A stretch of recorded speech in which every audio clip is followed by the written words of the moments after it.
What's up, guys? Today we're going to be taking a look at the new LGU Varmint from Walther Airguns.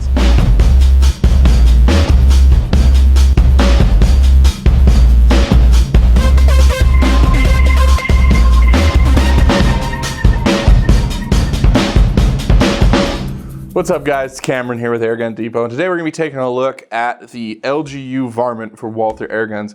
Now, a few of you may have read the article I did a while back comparing the LGU, the standard LGU, to the TX200 from Air Arms. Those are two of my favorite air guns. I own a TX200. It's one of my favorite guns to shoot.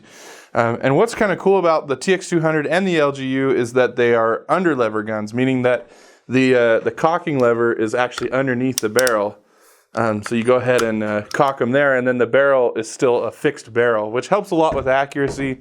You don't have that hinged barrel like you do with a brake barrel, so you don't have to worry about the barrel lining back up just perfect with the action every time. It's in the same place every time. So makes for a really accurate shooting gun. These are actually really popular guns for people who are kind of getting into the Springer field target guns, especially overseas. You see a lot of these.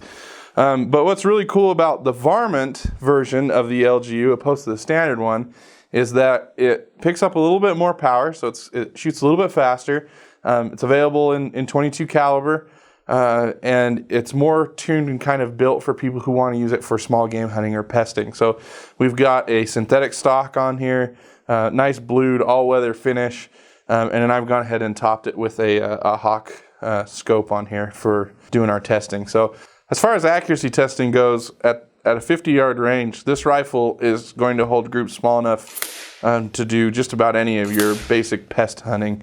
We were able to shoot about 1.5-inch groups with both JSB Exact Kings as well as the H&N Hornet pellet, which is very, very similar to a polymag. It uses a metal tip instead of a polymer tip. We did try some of the JSB Beast pellets in this, but the drop was pretty crazy. With those 22 caliber 34 grain pellets, the drop was insane at 50 yards once we'd sighted in with the JSBs. I mean, I think the first time I didn't even get on paper, it dropped so much. So probably like a good 6 or 8-inch drop on a 50-yard target, which is pretty wild.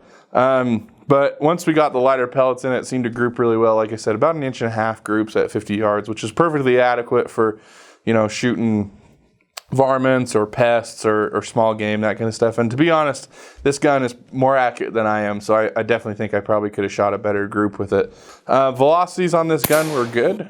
We tested it with both those pellets across our chronograph, and we were really happy with the velocities that we got. Definitely enough power, like I said, for small game hunting, target shooting, pesting. So this is going to be a good, just general air rifle.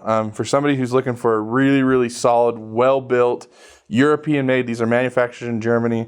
It's going to be perfect for someone basically wants to buy one air rifle for the rest of their life and is never going to need to buy another. The LGU is going to do all of that for you. As far as shooting this gun goes, it's a really comfortable gun to shoot. There's quite a bit of weight to this rifle. It is a heavy gun, which could be, you know, somewhat of a problem for like smaller frame shooters or younger shooters. I definitely wouldn't feel bad shooting this gun from a rest. I know a lot of people talk about, oh, with a Springer gun, you got to use that artillery hold if you want any kind of accuracy. There's definitely some truth to that, but you can actually shoot a Springer air gun from a rested position pretty well, as long as you make sure that you rest it back on the bag the exact same way that you had it the first time. You may see some point of impact shift, but at least all of your pellets are going to be going the same place, so you're still going to group pretty well with the gun. So if for younger shooters, maybe shooting from a bag or something like this would be okay, but there's definitely some heft to it. So if you got young shooters or smaller frame shooters, might not be the best gun. This is definitely an adult size air rifle. Trigger pull on the LGU is definitely good. The LGUs have really, really good triggers, no matter if you're getting the Varmint edition or the regular one. I've got my Lyman trigger pull gauge here. We've already got this rifle cocked and ready to go, so I'll go ahead here and do a trigger pull test just to see what kind of poundage we're looking at. So it looks like it's about 3 pounds and 0.1 ounce on the trigger pull, so pretty much a 3-pound trigger pull. Pretty light trigger, perfectly serviceable. This is an adjustable trigger on here. It can be adjusted with just basic hand tools, so if you want it lighter, you can do that. The LGU also features an anti-bear trap device, which basically keeps you from smashing your fingers in the rifle if you were to slip off of the cocking lever while you're trying to load a pellet. That same anti-bear trap device has also got a safety catch on the side, so when you're cocking the rifle and you're ready to close the lever, you need to go ahead and release that safety catch so that you can go ahead and close the breech after you've loaded the pellet in.